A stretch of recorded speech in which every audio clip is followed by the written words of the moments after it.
Thumbelina by Hans Christian Andersen. There was once a woman who wished very much to have a little child, but she could not obtain her wish.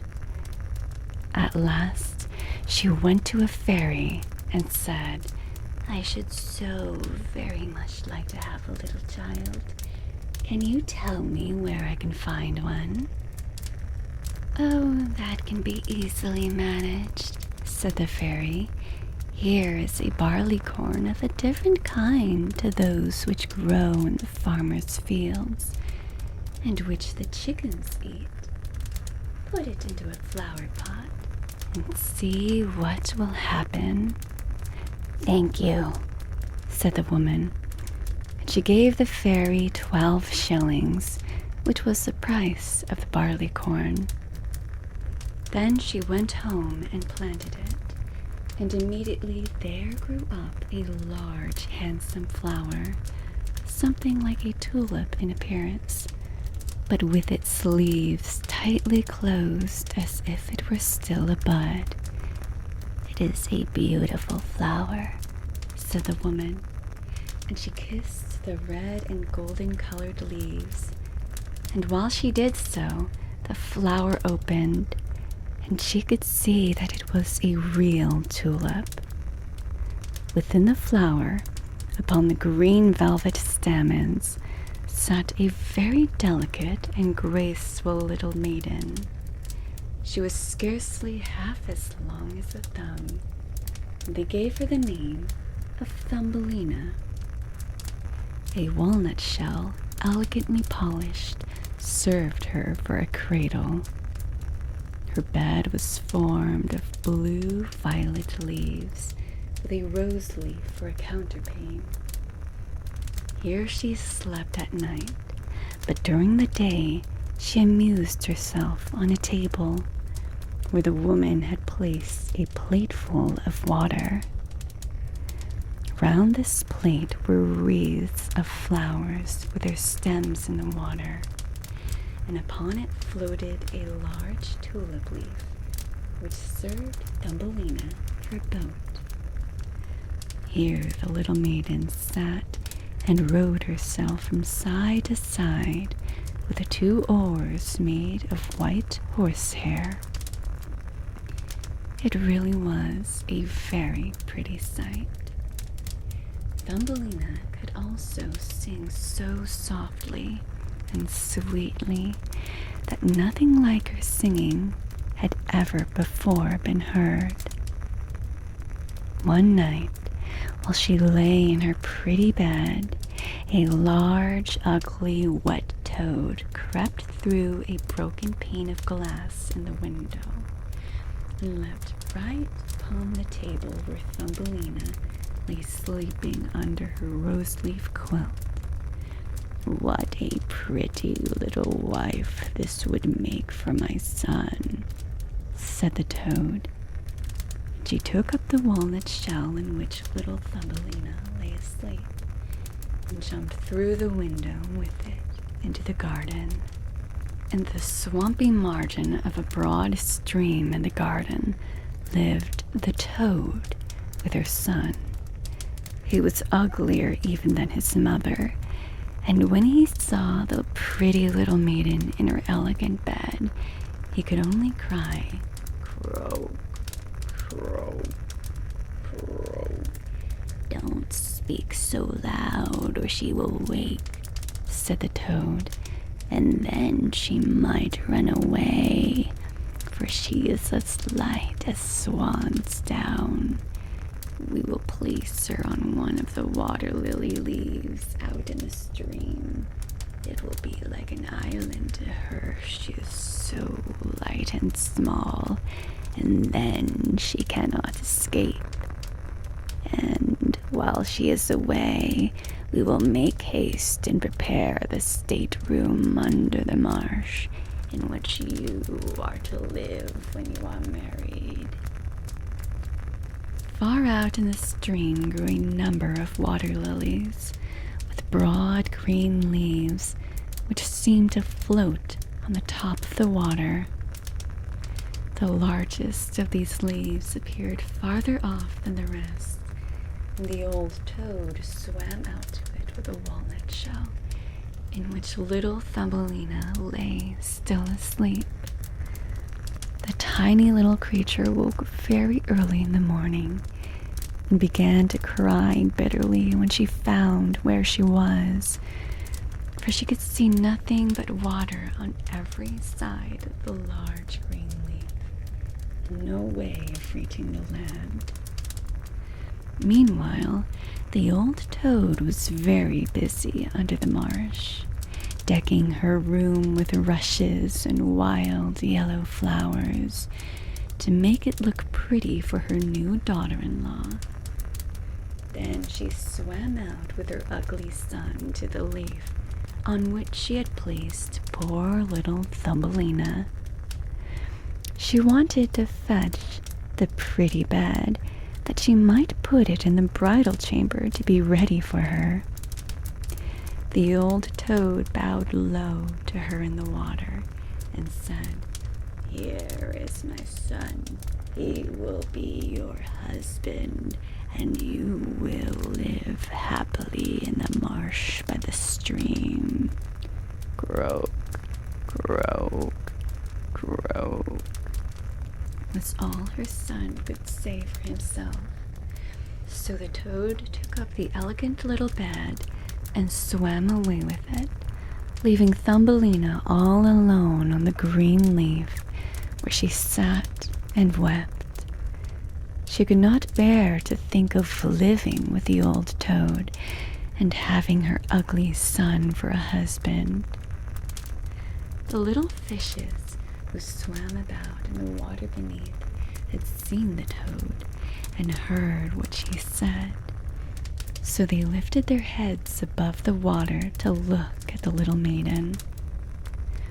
As soon as they caught sight of her, they saw she was very pretty, and it made them very sorry to think that she must go and live with the ugly toads. No, it must never be.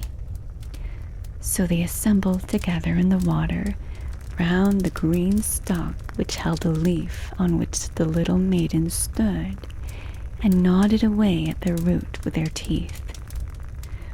Then the leaf floated down the stream, carrying Thumbelina far away out of reach of land.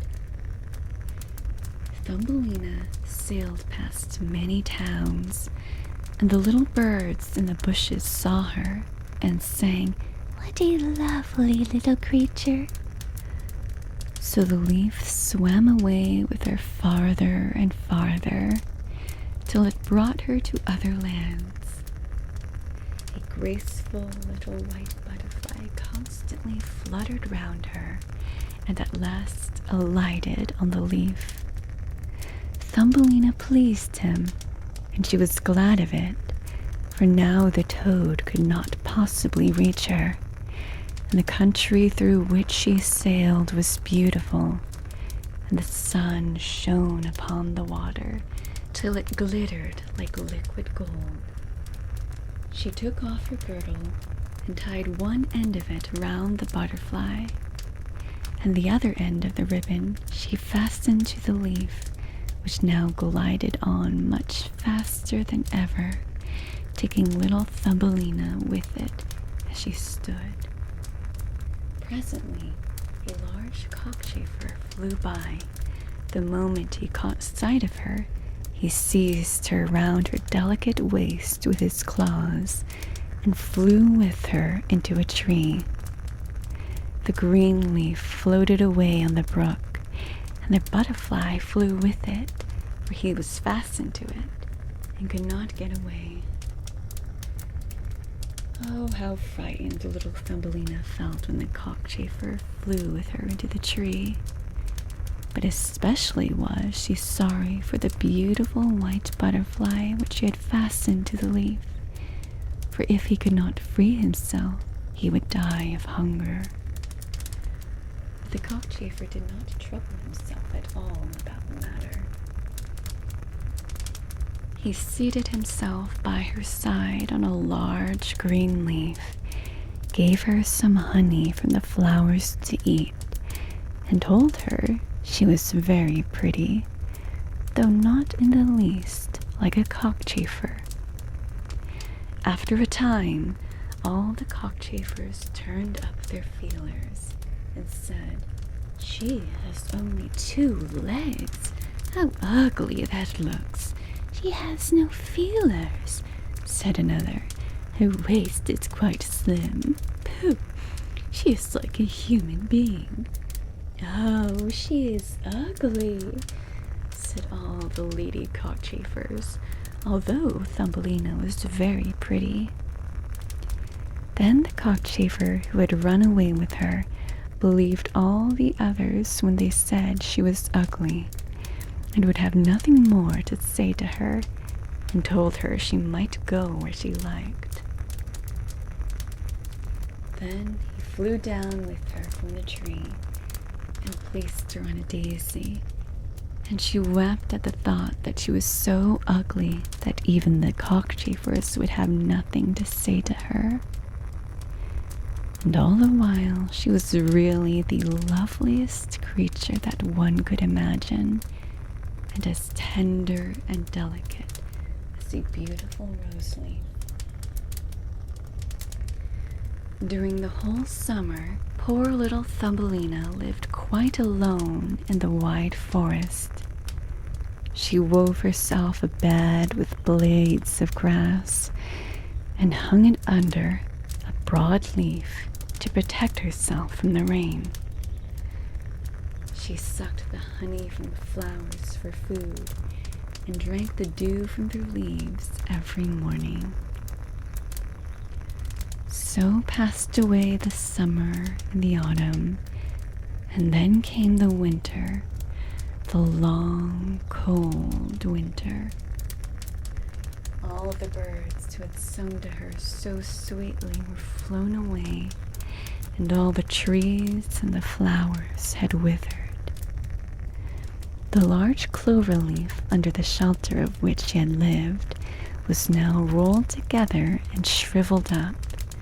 Nothing remained but a yellow, withered stalk. She felt dreadfully cold, for her clothes were torn. She was herself so frail and delicate that poor little Thumbelina was nearly frozen to death. It began to snow, too, and the snowflakes, as they fell upon her, were like a whole shovelful falling upon one of us, for we are tall, but she was only an inch high. Then she wrapped herself up in a dry leaf, but it cracked in the middle and could not keep her warm, and she shivered with cold. Near the wood in which she had been living lay a cornfield, but the corn had been cut a long time. Nothing remained but the bare, dry stubble standing up out of the frozen ground. It was to her like struggling through a large wood. Oh, how she shivered with the cold. She came at last to the door of a field mouse, which had a little den under the corn stubble. There dwelt the field mouse in warmth and comfort, with a whole room full of corn, a kitchen, and a beautiful dining room. Poor little Thumbelina stood before the door just like a little beggar girl, and begged for a small piece of barley corn, for she had been without a morsel to eat for 2 days. "You poor little creature," said the field mouse, who was really a good old field mouse. "Come into my warm room and dine with me." She was very pleased with Thumbelina, so she said, "You are quite welcome to stay with me all the winter if you like, but you must keep my rooms clean and neat and tell me stories, for I shall like to hear them very much." And Thumbelina did all the field mouse asked her, and found herself very comfortable. "We shall have a visitor soon," said the field mouse one day. "My neighbor pays me a visit once a week. He is better off than I am. He has large rooms and wears a beautiful black velvet coat. If you could only have him for a husband, you would be well provided for indeed. But he is blind, so you must tell him some of your prettiest stories." Thumbelina did not feel at all interested about this neighbor, for he was a mole. However, he came and paid his visit dressed in his black velvet coat. "He is very rich and learned, and his house is 20 times larger than mine," said the field mouse. He was rich indeed, but he always spoke slightingly of the sun and the pretty flowers, because he had never seen them. Thumbelina was obliged to sing to him, "Ladybird, ladybird, fly away home," and many other pretty songs. And the mole fell in love with her because she had such a sweet voice. But he said nothing yet, for he was very cautious. A short time before, the mole had dug a long passage under the earth, which led from the dwelling of the field mouse to his own. And here she had permission to walk with Thumbelina whenever she liked. But he warned them not to be alarmed at the sight of a dead bird which lay in the passage. It was a perfect bird, with a beak and feathers, and could not have been dead long. It was lying just where the mole had made his passage. The mole took a piece of phosphorescent wood in his mouth, and it glittered like fire in the dark. Then he went before them to light them through the long, dark passage. When they came to the spot where lay the dead bird, the mole pushed his broad nose through the ceiling. The earth gave way, so that there was a large hole, and the daylight shone into the passage. In the middle of the floor lay a dead swallow, his beautiful wings pulled close to his sides, his feet and his head drawn up under his feathers. The poor bird had evidently died of the cold. It made little Thumbelina very sad to see it. She did so love the little birds. All the summer they had sung and twittered for her so beautifully. But the mole pushed it aside with his crooked legs and said, "You will sing no more. How miserable it must be to be born a little bird. I am thankful that none of my children will ever be birds, for they can do nothing but cry, tweet, tweet, and always die of hunger in the winter." "Yes, you may well say that as a clever man," exclaimed the field mouse. "What is the use of his twittering, for when winter comes, he must either starve or be frozen to death. Still, birds are very high-bred." Thumbelina said nothing, but when the two others had turned their backs on the bird, she stooped down and stroked aside the soft feathers which covered the head, and kissed the closed eyelids. "Perhaps this was the one who sang to me so sweetly in the summer," she said. "And how much pleasure it gave me, you dear pretty bird."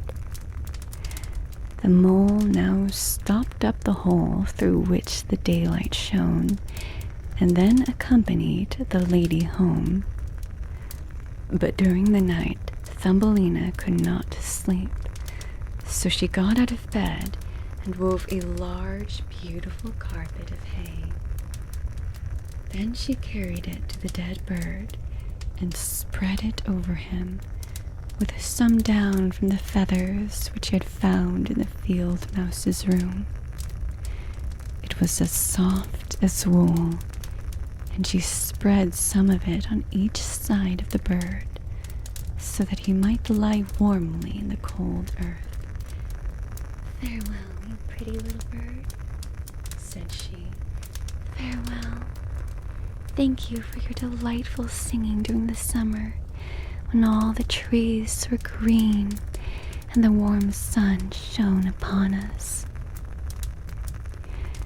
Then she laid her head on the bird's breast, but she was alarmed immediately, for it seemed as if something inside the bird went thump, thump.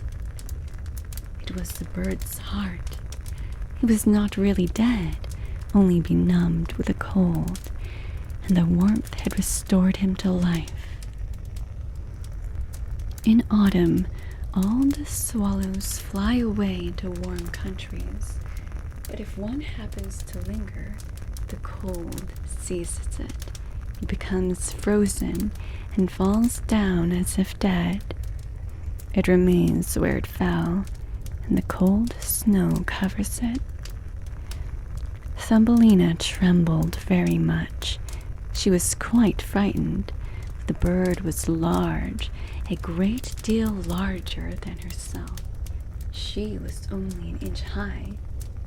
But she took courage, laid the wool more thickly over the poor swallow, and then took a leaf which she had used for her own counterpane and laid it over the head of the poor bird. The next morning, she again stole out to see him. He was alive, but very weak. He could only open his eyes for a moment to look at Thumbelina, who stood by holding a piece of decayed wood in her hand, for she had no other lantern. "Thank you, pretty little maiden," said the sick swallow. "I have been so nicely warmed that I shall soon regain my strength and be able to fly about again in the warm sunshine." "Oh," said she, "it is cold out of doors now. It snows and freezes. Stay in your warm bed. I will take care of you." Then she brought the swallow some water in a flower leaf, and after he had drank, he told her that he had wounded one of his wings in a thorn bush. It could not fly as fast as the others, who were soon far away on their journey to warm countries. Then at last he had fallen to the earth, and could remember no more, nor how he came to be where she had found him. The whole winter the swallow remained underground, and Thumbelina nursed him with care and love. Neither the mole nor the field mouse knew anything about it, for they did not like swallows. Very soon, springtime came, and the sun warmed the earth. Then the swallows bade farewell to Thumbelina, and she opened the hole in the ceiling which the mole had made. The sun shone in upon them so beautifully that the swallow asked her if she would go with him. She could sit on his back, he said, and he would fly away with her into the green woods. But Thumbelina knew it would make the field mouse very grieved if she left her in that manner. So she said, "No, I cannot." "Farewell then, farewell, you good, pretty little maiden," said the swallow, and he flew out into the sunrise. Thumbelina looked after him, and the tears rose in her eyes. She was very fond of the poor swallow. "Tweet, tweet," sang the bird, and he flew out into the garden woods, and Thumbelina felt very sad. She was not allowed to go out into the warm sunshine. The corn which had been sown in the field over the house of the field mouse had grown up high into the air and formed a thick wood to Thumbelina, who was only an inch in height. "You are going to be married, Thumbelina," said the field mouse. "My neighbor has asked for you. What a good fortune for a poor child like you. Now we will prepare your wedding clothes. They must be both woolen and linen. Nothing must be wanting when you are the mole's wife." Thumbelina had to turn the spindle, and the field mouse hired 4 spiders who were to weave day and night. Every evening the mole visited her and was continually speaking of the time when the summer would be over. Then he would keep his wedding day with Thumbelina. But now the heat of the sun was so great that it burned the earth and made it quite hard, like a stone. As soon as the summer was over, the wedding should take place. But Thumbelina was not at all pleased, for she did not like the tiresome mole. Every morning when the sun rose, and every evening when it went down, she would creep out at the door, and as the wind blew aside the ears of corn so that she could see the blue sky, she thought how beautiful and bright it seemed out there, and wished so much to see her dear swallow again. But he never returned, for by this time he had flown far away into the lovely green forest. When autumn arrived, Thumbelina had her outfit quite ready, and the field mouse said to her, "In 4 weeks the wedding must take place." Then Thumbelina wept, and said she would not marry the disagreeable mole. "Nonsense," replied the field mouse. "Now don't be obstinate, or I shall bite you with my white teeth. He is a very handsome mole. The queen herself does not wear more beautiful velvets and furs. His kitchen and cellars are quite full. You ought to be very thankful for such good fortune." So the wedding day was fixed, on which the mole was to fetch Thumbelina away to live with him deep under the earth, and never again to see the warm sun, because he did not like it. The poor child was very unhappy at the thought of saying farewell to the beautiful sun, and as the field mouse had given her permission to stand at the door, she went to look at it once more. "Farewell, bright sun," she cried, stretching out her arm towards it. And then she walked a short distance from the house, for the corn had been cut, and only the dry stubble remained in the fields. "Farewell, farewell," she repeated, twining her arm round a little red flower that grew just by her side. "Greet the little swallow for me, if you should see him again." "Tweet, tweet," sounded over her head suddenly. She looked up, and there was the swallow himself flying close by. As soon as he spied Thumbelina, he was delighted. And then she told him how unwilling she felt to marry the ugly mole, and to live always beneath the earth, and never to see the bright sun any more. And as she told him, she wept. "Cold winter is coming," said the swallow, "and I am going to fly away into warmer countries. Will you go with me? You can sit on my back and fasten yourself on with your sash. Then we can fly away from the ugly mole and his gloomy rooms, far away over the mountains into warmer countries where the sun shines more brightly than here, for it is always summer, and the flowers bloom in greater beauty. Fly now with me, dear little Thumbelina. You saved my life when I lay frozen in that dark passage. Yes, I will go with you, said Thumbelina, and she seated herself on the bird's back, with her feet on his outstretched wings, and tied her girdle to one of his strongest feathers.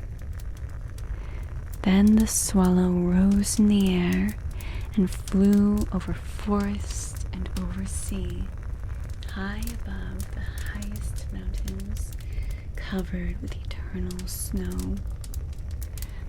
Thumbelina would have been frozen in the cold air, but she crept under the bird's warm feathers, keeping her little head uncovered so that she might admire the beautiful lands over which they passed.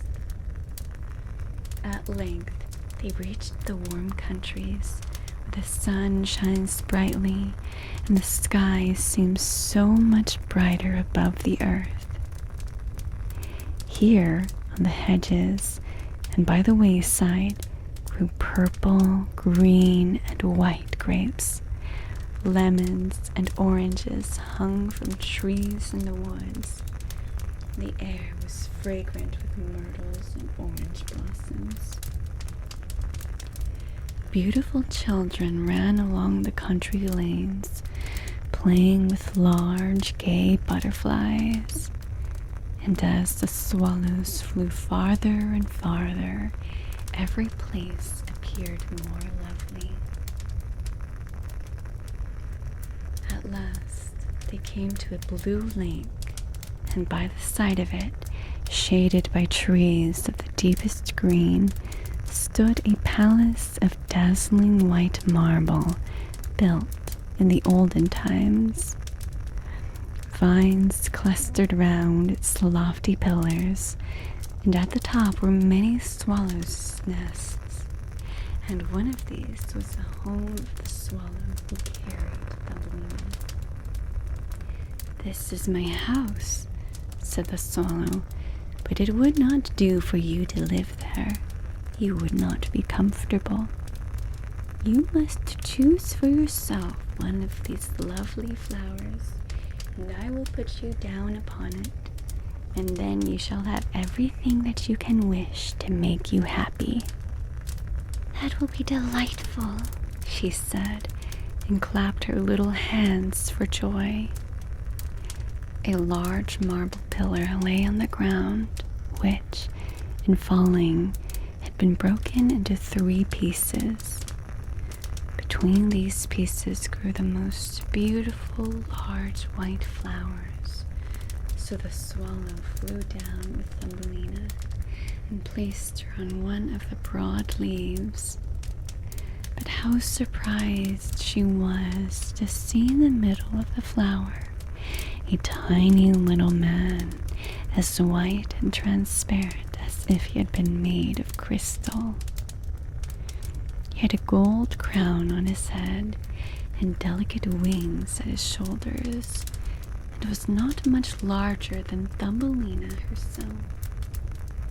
He was the angel of the flower, for a tiny man and a tiny woman dwell in every flower, and this was the king of them all. "Oh, how beautiful he is," whispered Thumbelina to the swallow. The little prince was at first quite frightened at the bird, who was like a giant compared to such a delicate little creature as himself. But when he saw Thumbelina, he was delighted, and thought her the prettiest little maiden he had ever seen. He took the gold crown from his head and placed it on hers, and asked her name, and if she would be his wife and queen over all the flowers. This certainly was a very different sort of husband to the son of a toad or a mole. So she said yes to the handsome prince.